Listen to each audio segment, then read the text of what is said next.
안녕하세요. 건강 블랙박스입니다. 요즘 이런 증상 혹시 느끼고 계신가요? 아침에 일어나면 목이 잠겨 있고 커피 한 잔 마셨을 뿐인데 속이 더부룩하고 쓰리며 가슴이 화끈거리고 자꾸 신물이 올라오는 듯한 느낌. 피곤해서 그래. 어제 야식 먹은 게 탈났나 봐. 며칠 지나면 괜찮아지겠지. 이렇게 넘기는 분들 생각보다 많습니다. 그런데 말입니다. 이 증상들 단순히 위가 나빠서 생기는 게 아닙니다. 위식도 역류라는 이름의 질환일 수 있습니다. 위식도 역류란 무엇인가요? 위식도 역류 질환 GERD은 말 그대로 위 속에 있어야 할 내용물이 식도로 역류하면서 생기는 질환입니다. 우리는 음식물을 삼키면 식도를 통해 위로 내려보내죠. 이때 위와 식도 사이의 관문 역할을 하는 게 하부식도 괄약근이라는 근육입니다. 이 괄약근이 제대로 닫히지 않으면 위산이나 소화 중인 음식이 다시 식도로 올라오게 됩니다. 그 결과 식도가 자극받고 염증이 생기며 가슴 통증, 목 이물감, 마른 기침, 목소리 변화 같은 증상이 생깁니다. 그런데 식도는 위처럼 산성에 강한 기관이 아닙니다. 즉,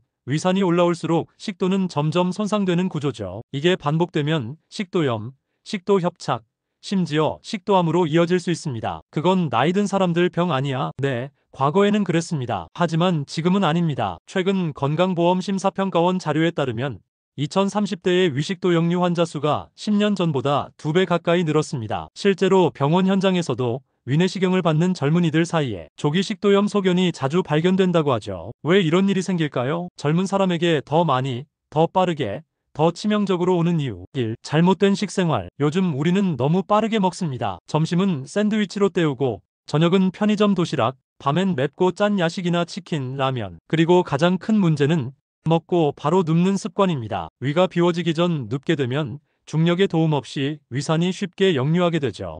카페인과 탄산, 그리고 알코올, 하루 3잔 이상의 커피는 이제 기본이죠. 거기에 에너지 음료, 탄산음료, 술까지 더해지면 위산 분비는 증가하고 괄약근은 느슨해집니다. 특히 빈속에 마시는 커피는 위벽을 자극하고 식도 점막까지도 공격합니다. 3. 스트레스와 불규칙한 생활. 스트레스가 쌓이면 위장 운동이 느려지고 위의 배출도 늦어집니다. 그 결과 위 안에 오래 머무른 음식물은 위산과 함께 식도로 역류할 가능성이 높아집니다. 4. 스마트폰과 자세. 현대인의 기본 자세는 고개 숙임, 구부정한 허리, 앉은 자세. 이런 자세는 복부 압력을 증가시켜 위산을 더 쉽게 밀어올립니다. 그런데 왜 젊을수록 더 치명적일까요? 이유는 간단합니다. 참기 때문입니다. 젊기 때문에 이 정도쯤은 괜찮겠지라고 생각하고 병원을 가지 않기 때문입니다. 조기 식도염은 통증이 별로 없습니다. 목이 좀 잠기거나 신물이 올라오는 느낌, 목소리가 좀 쉬는 정도죠. 그래서 그 증상을 감기, 피곤함, 체한 것으로 착각하고 넘어가는 겁니다. 그 사이에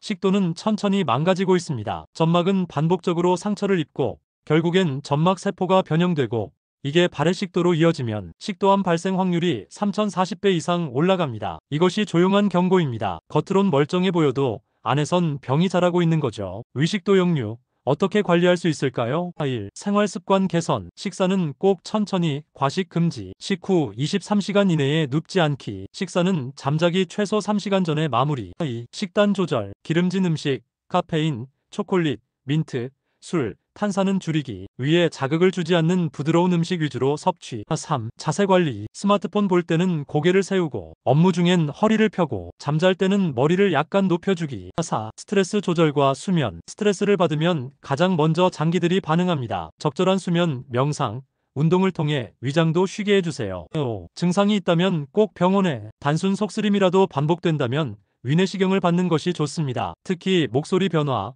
만성 기침, 삼킴 장애가 있다면 반드시 검사받으세요. 마무리하며 우리는 바쁩니다. 매일 뭔가에 쫓기고 시간을 아끼기 위해 식사도 감정도 건너뜁니다. 그런데 건강은 그렇게 건너뛸 수 없습니다. 위식도 역류는 조용히 그러나 확실하게 당신의 몸을 망가뜨립니다. 특히 젊을수록 우리는 그 신호를 더 잘 무시하죠. 하지만 기억해주세요. 지금 느끼는 작은 통증, 약한 불편함이 나중엔 되돌릴 수 없는 병이 될 수도 있다는 것. 당신의 건강을 위해 오늘만큼은 내 몸의 목소리에 귀를 기울여주세요. 건강 블랙박스였습니다. 구독, 좋아요, 알람 설정 잊지 마시고요. 당신의 건강을 함께 지켜드릴게요.